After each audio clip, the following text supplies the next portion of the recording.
Other news we're following tonight, a Jacksonville woman has filed a lawsuit against Chick-fil-A in Middleburg. Her lawyer says she suffered second and third degree burns after the soup she ordered spilled on her. Our Riley Phillips is on your side tonight. She's breaking down this lawsuit. So, Riley, exactly what does it say? Yes, according to her lawyer, Emily Clark was reaching for napkins in her bag of food when the soup spilled on her lap. She suffered burns, and her lawyer says this highlights a larger problem around industry standards of food temperatures and packaging. We do want to warn you, though, the pictures of her burns may be difficult for some of you to watch.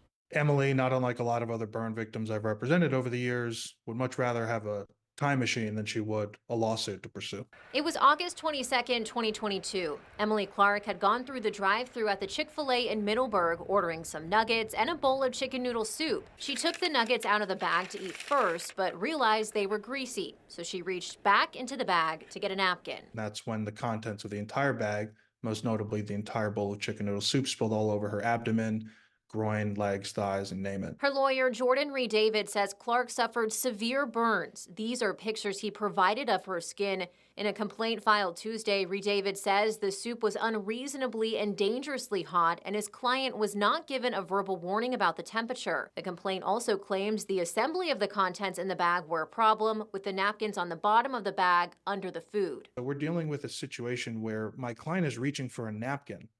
A napkin should be an innocuous, benign, completely safe product to handle.